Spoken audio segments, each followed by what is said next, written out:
For today's video, mga masamahan nyo kaming hiluhin yung gamit namin dito sa bahay.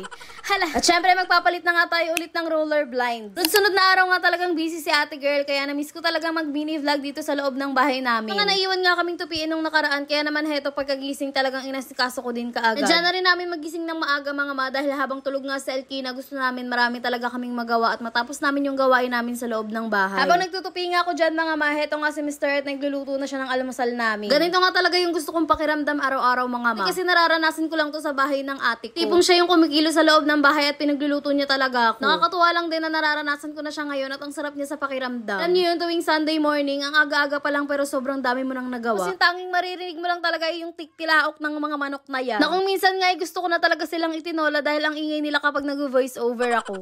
Hala. Anyways, nagising na nga si Elkina kaya naman heto at kumain na rin kami. Pagkatapos nga rin namin kumain yan, heto nga at pinakabit ko na kay Mr. Yun sa pen dito sa sofa namin. Alam ko na nga ulit magpagawa pa ng isa pang sofa cover para naman pag tinanggal ko tong isa ay may pangpalit ako kaagad. Mas okay din kasi talaga na may extra tayong sofa cover para kahit pa paano hindi talaga mismong sofa yung nadudumihan. Kami rin talaga sa inyo nagtatanong ng link niyan pero hindi ko talaga siya mapoprovide gawa ng pinasadya ko po talaga siya. Sa akin nga mga mamas okay talaga yung pasadya kesa sa universal lang. Kasi pag universal lang mga ma, sobrang bilis niyang matanggal. Like nga kapag nagpasadya kayo, sukat na sukat talaga at kahit umupo, humiga pa dyan, hindi talaga siya matatanggal.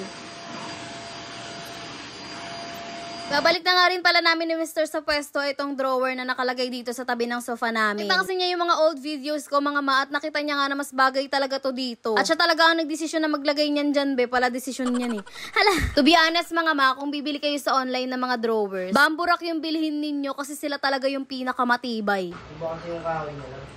Sabi nga ni Mr. Iba kasi talaga yung kahoy niya. By the way, nabalik na nga namin sa dating pwesto yung drawer, kaya naman heto at ibabalik na rin namin yung roller blinds. Sa totoo lang mga ma, maganda rin talaga yung cortina. Pero aminin nyo, ang lakas maka-aesthetic ng roller blinds na to. Tingnan nyo naman, ang lakas lang din talaga ng dating at ang mura pa niyan. By the way, aayusin nga rin pala namin tong layered rack na pinadala sa atin ng isang brand. Ito lang talaga yung nakakatuwa sa pag-affiliate. Kapag may gusto kang gamit tapos ni-request mo at na-approve, talaga namang sobrang sarap sa pakiramdam. Bilang nanay talaga, sobrang sarap sa pakiramdam ng ganito. Tipong ang daming na-open na opportunity para sa mga nanay na katulad ko. Hindi porkit nagkaroon tayo ng anak be, maihinto na yung pangarap natin. Bagkos mas lalalim pa yung isip natin kung paano tayo gagawa ng paraan para kumita ng pera kahit nasa bahay lang. Kung nga lang din talaga napatunayan na wala talagang mapapala kung mahihiya ka lang. 2025 na ate girl, wag mo nang isipin yung sasabihin ng iba. Dahil kung ngayon tatawanan ka nila, sa mga susunod na araw na ko magtatanong na sa'yo yan kung paano yung ganito ganyan. Diba ang dami kong chika at natapos na talaga si Mr. mag-assemble nitong layered rack na to. Kung sakto din yung paglipat namin ng drawer dahil dito nga namin to ipapwesto. Diba anong oras pa lang pero sobrang dami talaga naming nagawa ngayong araw na to. Palambing naman mga ma, i-follow nyo naman yung page ko, ano ba?